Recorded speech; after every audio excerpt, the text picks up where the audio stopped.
Good morning, rest seekers. I'm Peggy Norwood Stella, here to give you a few gentle, easy moves to explore hamstring flexibility. If you tuned in for last week's gentle, easy moves, we know we did some work on the floor where we were playing around with stretching our hamstrings, and we were trying to do it in a way that we could get a maximal stretch, and also beginning to explore that connection between the upper body and the lower body, and how the movement of the legs can influence the movement in the back. And so we were doing it lying on our backs last week. So you might want to, after you do today's lesson, if you didn't do last week's, you want to explore that as well, because I'm sort of building one with the other. But what I want us to explore today is that when we are bending forward or flexing forward, we tend to think of that mostly as a test of our hamstring flexibility. So if I were to ask you to reach over and touch your toes, you would be thinking, okay, the main influence in that equation is how well my hamstrings are stretched, or how flexible are my hamstrings. And if you have difficulty with that, you would automatically assume that you need to be able to do more hamstring stretching and improve that area. And what I want to do, back off of that a little bit, say, yeah, that's like body flexibility is really, really important. But what may be actually happening is that the hips are not moving and operating through their full range of motion, allowing you to flex forward.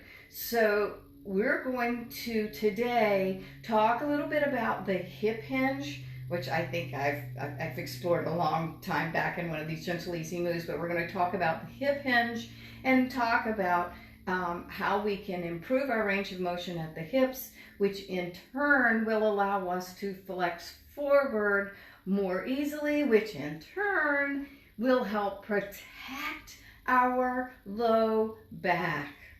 Because when the hips are not moving through their full range of motion, it shows up somewhere else to accommodate for that lack, and typically it's going to show up in the low back. And then the low back is going to take additional stress that it doesn't need, and some compression forces that it may not need, especially if lifting is involved. So let's do that a little bit today. So this is really for safety's sake and preventing pain and injury, but also to give you a little bit of lesson in the mechanics of bending forward.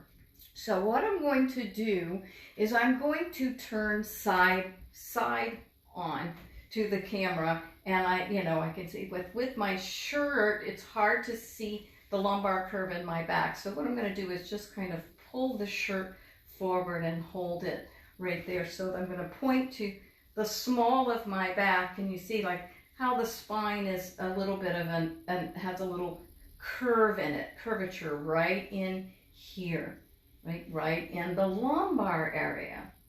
Now when I flex forward, if I were to bend forward, flexing forward, I want to do this as when we're stretching our hamstrings, I am flexing forward. Do you see that I still have the curve in my lower back? Why? Because my hamstrings are accommodating this move. If I continue to flex forward and I'm still maintaining the lumbar curve in my back, that's because the hips have hinged forward, allowing for that move. And then I'll bring it right back up again. Now, you may want to, when you do this on your own, you may even want to do what I'm doing with, to check your lumbar curve and just bend forward and see what happens. Because what we learn to do as grown-ups, So we sort of unlearn the natural pattern, is we learn to flex forward with the spine, as opposed to flexing forward from the hip. This is a hinge, and this is a bend. Okay, this is the spine, this is happening through the spine, flexing forward, and this is happening from the hip. Can you see the difference here? The hinge, here's a hinge, and here's a bend. Here's the hinge. Here's the bend. Now I'm doing this very, very gently, and I want you to realize most likely that when you hinge forward, you may not have the range of motion that I do. It may be completely different. So I want you to explore what this hip hinge is actually, as if, like, if you can think about the hips like a big bowl, like this, right? Front of the bowl, there's the hip bones, right? Hip bones right here. And they form the front rim of the bowl. When I hip hinge, I am actually taking the front rim of the bowl and bending it forward, right? And I'm moving it forward, like dipping, like if there was water in that bowl, I'd be pouring it out the front. And then back up again. So when we do this hip hinge, it's going to be important also to have that light engagement through the transverse abdominals, so that we're lightly engaging. It's that if you've worked with me at all, I call that the zip it muscle. Imagine that you're zipping up a pair of pants that's a bit too tight. So you know, like automatically, you know, like, oh, I know what muscle that is. We're not trying to overdo it. We're just trying to pull in the ab just a little bit, just to support. That is going to support the hip. So with a little engagement here, so a zip, like light zipping, and then very gently imagine that you are pouring. You're just going to let the hip bones drop forward. My knees, I'm keeping my knees straight at this point. Allow the hip bones to drop forward just a little bit. And now back up again.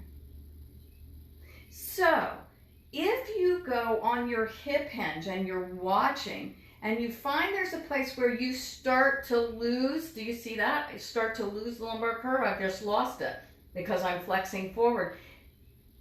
That is most likely where the hamstrings have ceased to accommodate the moving of the body forward, and so then you let the low back take over so that you can continue to reach forward. So can you see now that if the hip is very limited in how it can move forward and back in that hinging action, can you see how that could end up impacting the low back, because you only can go this far with the legs straight, for example, and then you just flex forward from the spine, completely lose the lumbar curve, pick something up, and now all the motion is being supported in the spine. All the motion and the loading is in the spine.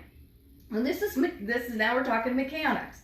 So rather than loading the spine, we want to load that hip joint, because as we are aware, that is one big, hefty joint, right? That has the range of motion that can accommodate that. Now, if I go forward, if I bend my knees a little bit, like just slightly flex the knees, look, I can get a little more hinge in the hip. A little more hinge in the hip. And back up again. So I want you to play with that. Play with that hinging forward. Another way of thinking about it, like place the hands right at the fold of the hip, right where the leg right meets the upper body, and think of just bending forward around, like right flexing forward with that, and back up again, so that everything, the upper body stays in alignment, right? That's important. The upper body stays in alignment. Lower body remains in alignment, and it's the hip joint that is the connector that's going to allow you to move forward. So watch, if I go forward, I'm like, what? I hinge from the hip, I'm going to bend forward. I'm going to bend my knees a little bit, right? Bend my knees a little bit. Look, the more, if I bend my knees, I can actually go further and further and closer to what I'm trying to perhaps lift that's right in front of me. And then I'm lifting up with my legs. So we've all heard, like, oh, lift with your legs, but we might not be realizing that the lifting with the legs means hinge at the hip. It doesn't mean to flex that spine forward and then lift with the legs and then finish with the back. What we're trying to do is to put the motion in the pelvis where it belongs, rather than that huge motion and force being taken by the low back. I can also, if I'm bending forward this way, I find that if I'm like, oh, I'm locked into my hip, if I take my tailbone, think about my tailbone, and send it out behind me, look at that in the low back. So I just did it in a different way. I flexed forward and went, wait a minute, I don't want to go, I want to move through the hip. So you can begin flexing forward and then accommodate it. Say, oh no, I need to move the hip. Send your tailbone. It's like, just stick your bum out a little bit. Stick the bum out and then see, look, I've got a range of motion here that I am using the legs. I'm letting the hips take that motion. This protects our spine rather than just bending forward and back up and having all of that go into the spine. So here's the thing, that what I'd like for you to explore with these moves is I want you to explore that hinging at the hip, so that you can even place your hands on the upper thighs and kind of push the thighs back as you bend forward. And then when you feel like you've kind of hit resistance, bend the knees. So it becomes more of a squat. That becomes a squatting motion. And then bring it back up again. And you can watch this in the mirror, because you may not know that the first thing you do is look at what you're like, if there was something you wanted to pick up, you look at it and automatically it happens. You lose that lumbar curve. So we are with maintaining alignment, which is super important, remember? In maintaining that alignment, we take a look, right? Taking a look, and we want to maintain the integrity of the upper body. So we simply hinge forward from the hip, bending at the knee, allowing the legs to get us closer to what we want to do rather than the spine. And also, if we pick something up, we are lifting with the legs and not through the back. So play with the hip hinge a little bit. Play with forward flexion just to kind of see where you are with that. See if you might be using it. I'm not saying that we don't use it. We naturally are going to do that. But we don't want to use that forward flexion in the spine instead of allowing the motion at the hip joint to take care of it for us. So I've just talked a little bit about, this is was kind of a mechanics lesson for you today, but one that I think could really, really help in the long run if you understood that the more you maintain the alignment and the integrity of the upper body through your motion, the less likely you are to put excessive strain into your spine, which, right, it ends up resulting in injuries. It happens to everyone. But what I'm trying to do is let's prevent that if we possibly can. So exploring the hip hinge, realize it's not necessarily hamstring flexibility that's limiting. It might be hip motion that's limiting your ability. So I'm going to also finish with a final little hamstring stretch in a standing position so that you can kind of put all of these together.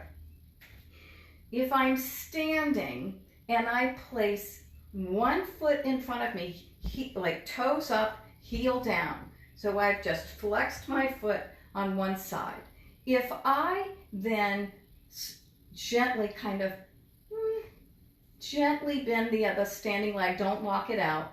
And then what you're going to do is hinge forward from the hip.